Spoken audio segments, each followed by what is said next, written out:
We back with another video, bro. I'm not gonna lie, this video is crazy, bro. This video is crazy, bro. We got another Diddy. And this guy might be worse. Check it out. The creepy billionaires rappers sell they soul to.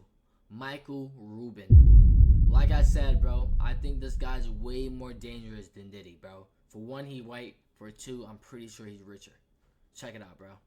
I don't know Michael Rubin, but a lot of times the nerdy whites, they want to partner up with the kids at the cool table. Snoop told a story one time where he said the dudes from Uber was with Suge, and they begged Suge to come introduce them to Snoop. These dudes be going to seed capital. I just want to be around Kevin Durant. I want to be around Nas. I want to be around all of these cool people that I grew up on. I was the nerdy dude. Now I got enough money to mesh with them. Everyone knows that money rules the world, and the rap game is no exception to that rule. But the puppet master behind many iconic artists is a truly sinister and creepy man. Michael Rubin is an industry tycoon, and his name really started circulating along with this embarrassing clip of gangster rapper Meek Mill, as some of you may recall, where bro was literally bunny hopping like an absolute psychopath on camera. Why are you doing bunny hops, Meek? Because you got your ass beat in tennis. You got your ass beat. Keep going. Count out loud. Count out loud. And it's slowly coming to light that he is your favorite rapper's favorite billionaire, orchestrating a large network of young— I'm not gonna lie, bro, that's some other shit, bro. And bro, Meek Mill, but to be honest, bro, we already know Meek Mill been into some shit. Or has some shit into him. If you know if you know what I mean, bro. I'm not gonna lie, bro. Meek Mill, bro. Black talents across hip-hop and even sports. Even the likes of 50 Cent have been seen clowning rappers close to Michael Rubin. From the outside looking in, it seems like a pretty good idea to associate yourself with a billionaire, as there are countless benefits being tied to such wealth. But the quote-unquote benefits that Michael Rubin comes with tend to be questionable at best. Don't be making fun of me when I'm drunk. You're gonna get another drunken hug tonight. I don't care what anyone says. What? Nigga said what? A drunk hug. That's the type of hug you give your girl when you right behind her. It's similar to the broke hug. You know what I mean? When you're right behind your girl type. Yeah, bro. That. Not little baby, bro. Not little baby, man. You're getting a drunken hug. You too. You too. Drunken hugs. Don't say pause, nigga. We know what you did, right? Don't say pause. Meek Mill, right? Don't do that, bro. You nasty fuck. Don't do that, bro.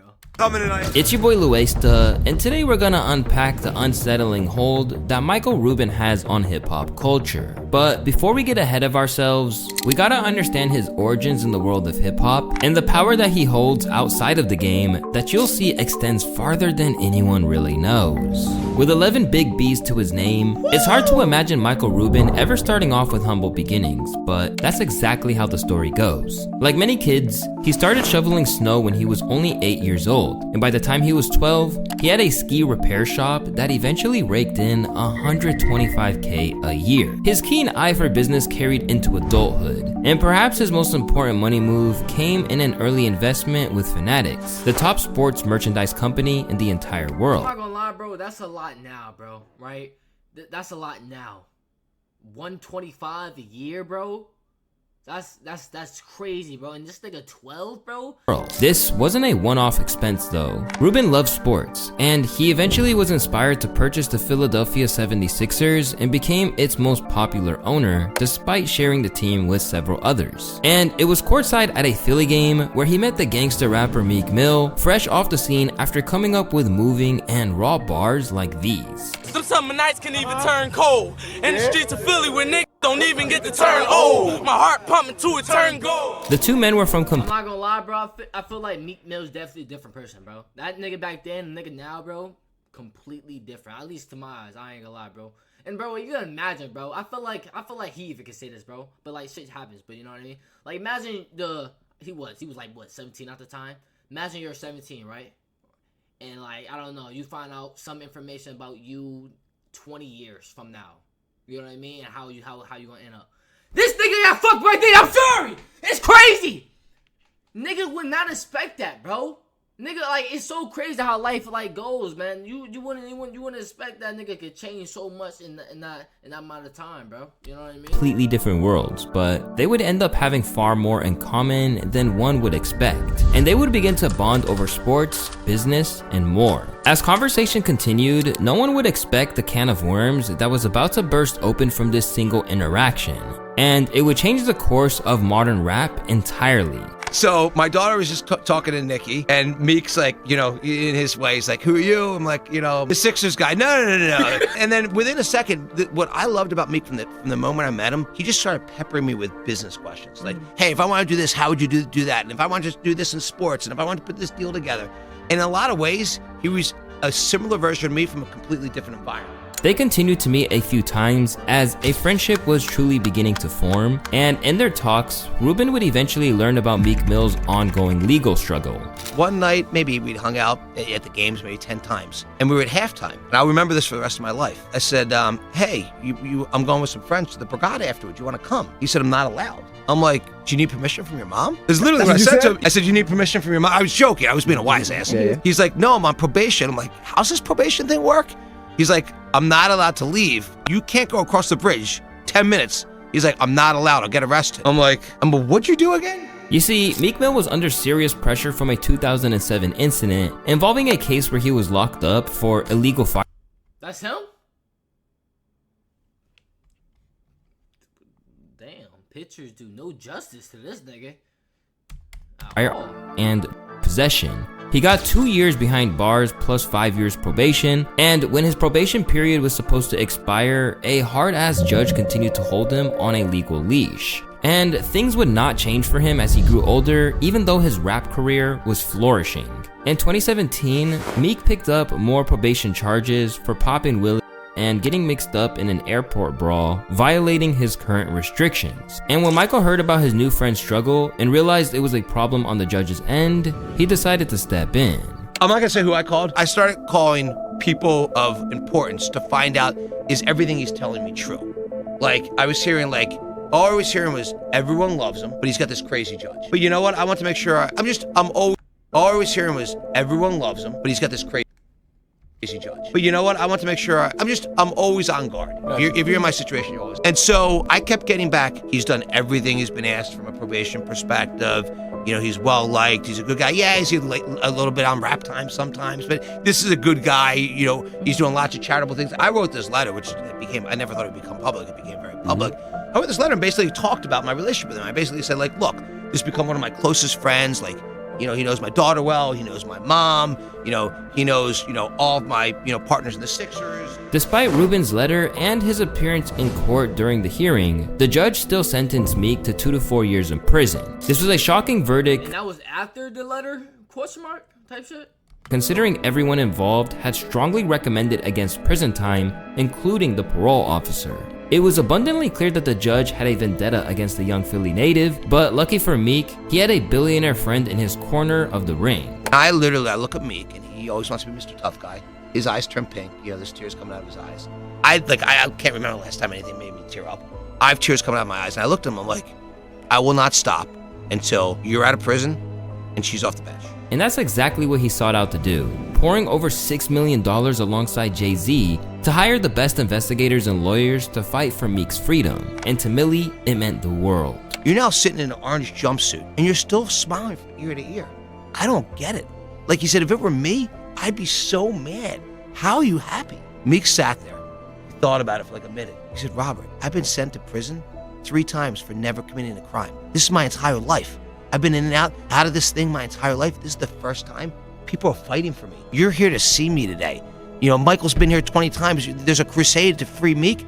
This is the first time that's happened. All that effort was worth it in the end, as the judge would eventually get revealed to be super corrupt, even beyond the courtroom. Aside from multiple weird cases on her end, she was also secretly spying on Meek and even demanded he drop her name in a song. She was trying to get crushed!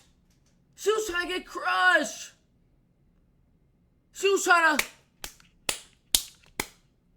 Nah, that's crazy though. Spying on niggas, bro?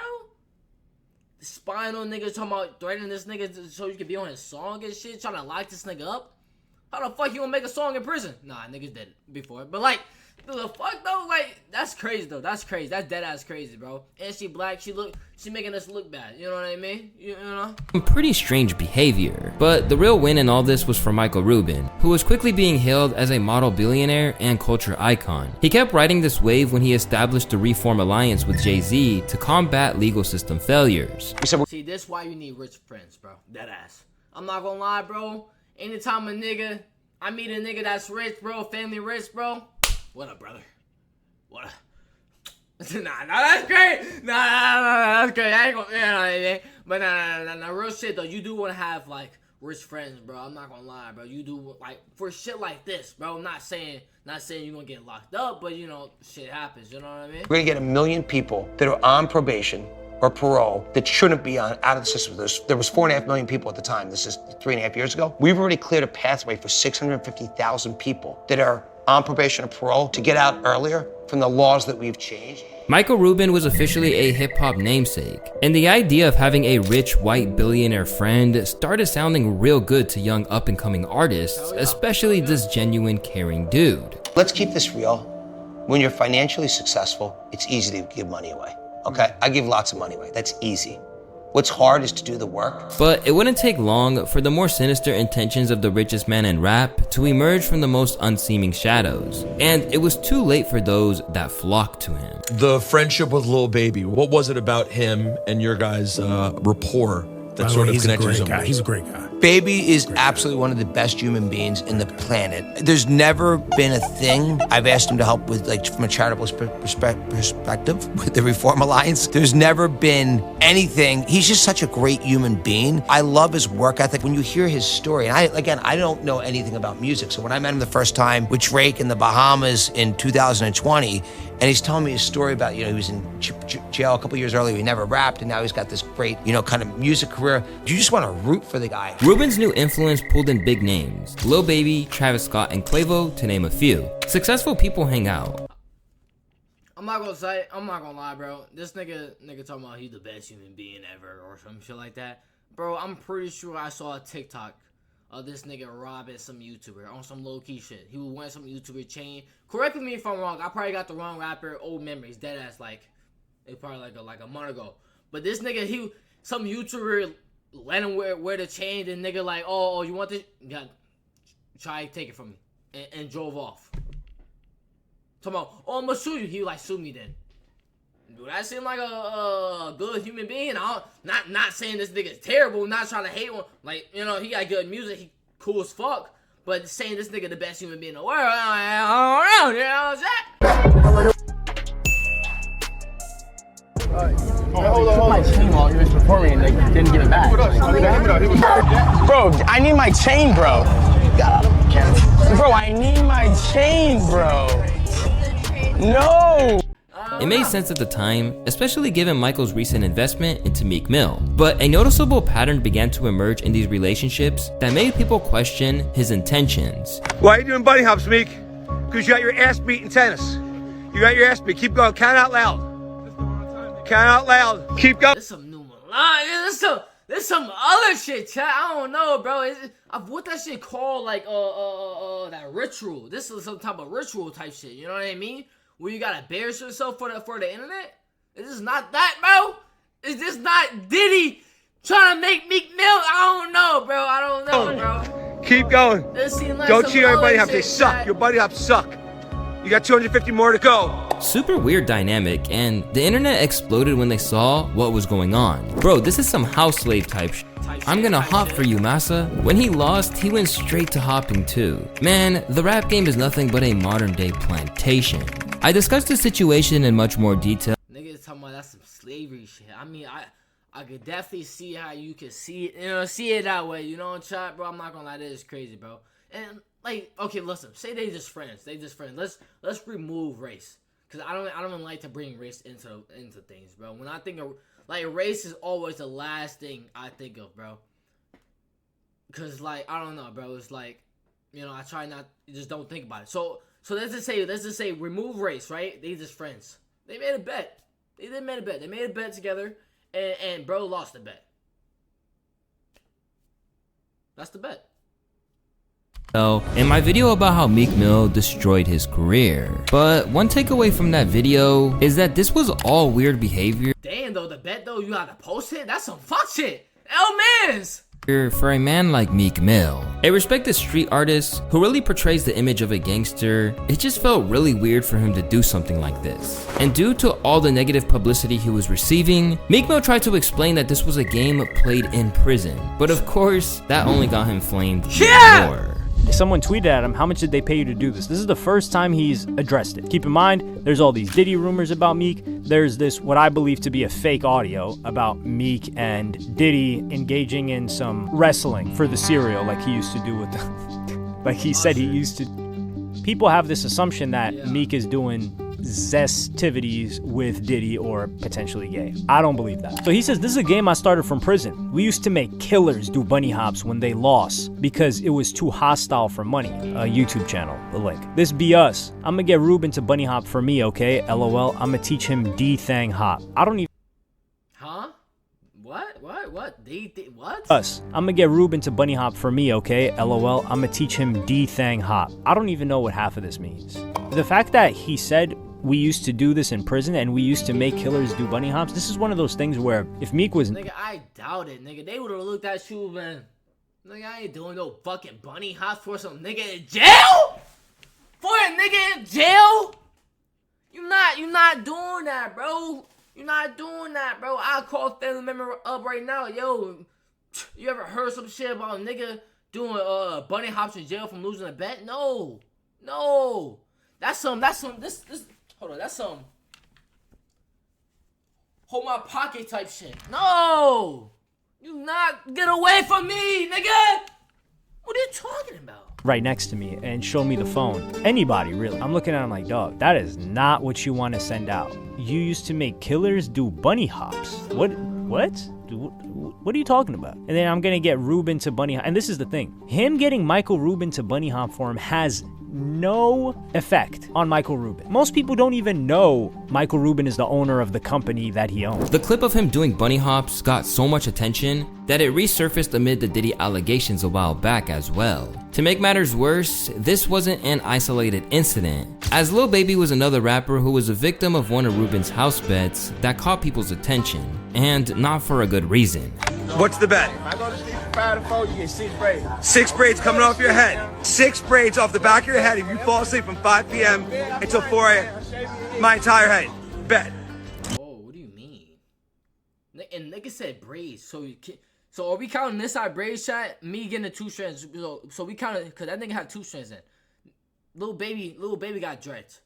And right then it looked like he had, you know, he turned a bitch to braid. So are we cutting, if we cutting braids, I don't know if that's 2 strands or 3 strands he got on. That's crazy. Nigga cutting 12 dreads. That's half of the nigga head. He don't got that much dreads. Even if it was just 6 dreads, that's crazy. Nigga must not care about his head, bro. Bets between friends aren't unheard of, but the eerie part of all of this is that we never even seen Ruben lose. It leads us to ask questions like, is Lil Baby really gonna get into Ruben's bed and shave his hair? And if Meek lost that bet to anyone else, is he really letting his homies post the video online? The answer is obvious, and the truth becomes crystal clear when we see Kanye, one of the most high self-esteemed humans to ever walk Earth at this point, get talked down and demeaned on a post. So this is what really happens with Peter, AV, Kanye, what we do on our way to a Vogue event, ribs and french fries. So what does Ruben have to say about all this? Well, he'll tell you that these are all mutually beneficial relationships, and the business mogul knows he can get to these successful artists for tips and ideas as well. You were asking about Baby before, like, you know, does he come to me for advice? He comes to me for business advice all the time, but I go to him for advice on stuff too. I'll ask him like, hey. About what? What are you, the nigga that have 11 bill in his fucking bank account? And I promise you, I bet, bro, Google's wrong. That nigga probably at least like half of that plus, you know what I mean? Like, so he probably got an extra 5 mil on top of that, bro. Niggas just don't know about, or it's a different type of cash, bro. What are you asking this nigga that's got so much less than you about, you know, what are you asking this nigga, bro? Nothing. Well, this, is this a good idea or a bad idea? While this could be true, the real benefit for Ruben, besides whatever freaky stuff is going on behind closed doors, is the marketing leverage that hip-hop superstars give him and his companies. And rather than being a pushover guy paying these rappers to be around and do his bidding, it really seems like Ruben is the guy calling the shots. Even in this incident with Meek Mill on a private jet. Mike, get up off me, dog. You heard me, Mike? Get up off me, man. Look, this man on my legs, y'all. What? Man. Don't be making fun of me when I'm drunk. You're gonna get another drunken hug tonight. I don't care what anyone says. You're getting a drunken hug. You too. Get another drunken hug tonight. I don't care what anyone says. You're getting a drunken hug. Giggles. This nigga say he gonna hug you while drunk. We already know what type of hug this nigga give you. It's when he got his arm wrapped around you and shit like that. He's on your ass and shit. No, that's crazy. And this nigga over here talking about saying pause. Stop it, nigga. Stop it. And I got a question for this nigga, bro. With the bunny hoppers and shit. My nigga, are you doing that? Cause you know these niggas was recording you, bro. And you just kept doing it. So, are you doing that on your concert? Like, say you on stage, right? Say I do a bet on stage. You lose. So you gonna bunny hop in front of all those niggas? In front of your hobies and shit like that? Are you doing that? I doubt it. I doubt it, bro. So if you're not doing it on stage, bro, why are you doing it off when you know even more people gonna see it, bro? More people gonna see it. You're crazy, bro. I don't know. Something's going on, bro. Something don't make sense right now, bro. These niggas, and why is it only these two niggas are hanging around this nigga? You know what I mean?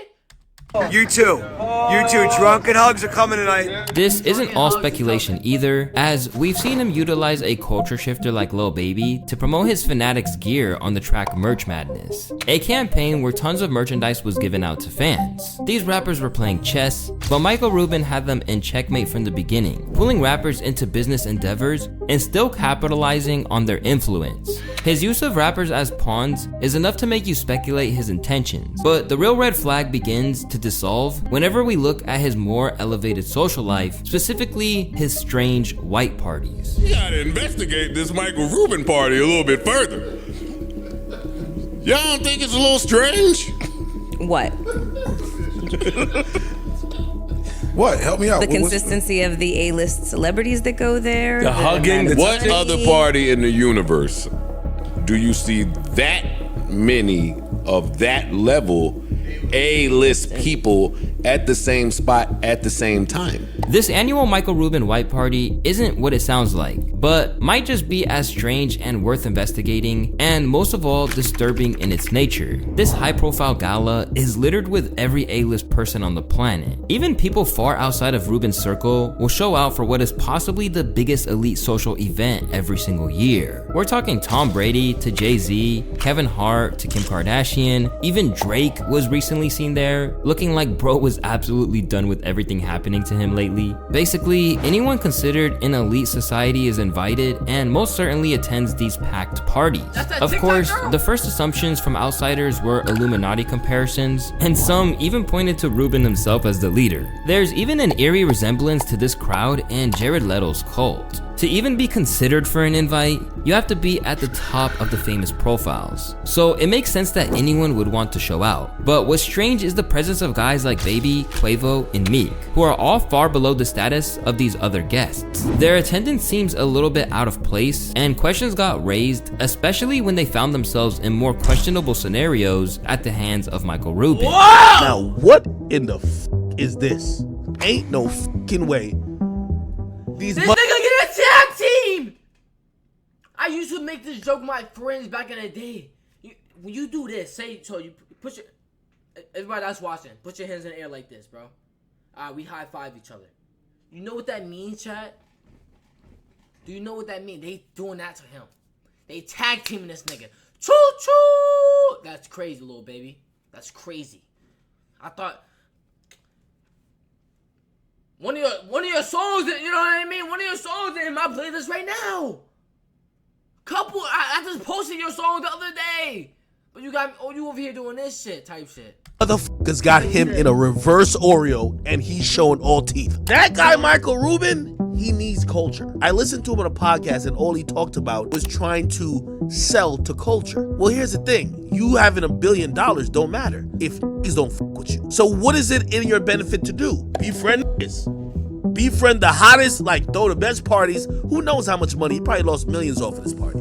With the Diddy party activities coming to light, it's no surprise that people are beginning to question what goes on at the Michael Rubin estate. With culture floating around the Puff Circle just 20 years ago, the same strange occurrences seem to be unfolding around a 51-year-old billionaire, especially given his relationships with the top of hip-hop. And now we're left to wonder why what lies ahead seems both familiar and uncertain. Yo, what the That says Rubin on his underwear. Yo! I just noticed that. Yo, Michael Rubin got the hose. Is that real? Yo, that's crazy. Yo, is that real? Yeah, that's crazy. Yeah. God. Over here smiling like a motherfucker. Who the fuck is this nigga? This big ass nigga, you would never have assumed he'd wear some shit like this, bro. Over here wearing this nigga underwear. See, I thought it was the Diddy parties, bro. I thought all this white wearing white, all these famous people, I thought that was the Diddy's party. No, that was the Michael Rubin parties, bro. This guy been behind all that shit, bro. Diddy was probably just a nigga that was doing the same shit, bro. You know what I mean? Let's look it up, bro. Diddy network is $400 million. And I bet it was way more. I think nigga was in a B. I think he was in a B. I'm not gonna lie. So let's just say if he was, right? Nigga had $1 billion, right? Max. Michael Rubin have times that, bro. Yeah. I think we all know who's really behind this shit, B. Damn, bro. Yeah, Michael Rubin got a chokehold on this shit. Like I ain't seen somebody have a chokehold on this shit in a long time. In a long time, B. Well, I'm not gonna lie. This is about the end of the video, though. I'm not gonna lie, though. I thought Diddy was the final boss, like I said, bro. I thought Diddy was the final boss. I thought this nigga was like Thanos or some shit, you know what I mean? But whole time, Michael Rubin is fucking doomed. This nigga's the final boss. This nigga, think about this nigga, it had 10 times way more money than this nigga, bro. This nigga doing way more freaky shit. Oh, yeah, nah, bro. Oh, shit. Oh, shit. I just realized. Fucking Diddy and Rubin, they've been passing Meek Mill around like a hoe! Like a hoe! No! Bro, imagine this true for a second. Imagine this dead ass true. That's your favorite rapper getting it passed around from these two niggas. What? That's crazy! That's tough! That's tough! That's crazy, chat. I'm not gonna lie, bro. But yeah, bro. Like I said, this is the end video, bro. But I've been seeing the comment section, all type of shit, bro. By the way, I thank you for the love and support, all that shit, bro. But I saw the comment basically was like, I should write down everybody that subbed up, you know, on the wall type shit. And actually, I already thought of that. So, if you follow me on my Twitch and if you sub up, I'll be writing your name, big as fuck, on that wall, live, on Twitch. And also, I'm gonna upload that bitch on YouTube and probably on TikTok if it's funny enough type shit. You know what I mean? But, yeah, that's what we're gonna do. So follow me, bro. Follow me on all these platforms. And like I said, bro, I appreciate all y'all niggas for the love and support, bro. I'm not gonna lie, bro. Y'all make me keep going, bro. You know, y'all help me keep going for real. So, like, subscribe, comment down below, all types of shit, and this is a crazy fucking video, bro. Rubin, how do I get in the loop? Peace, chat.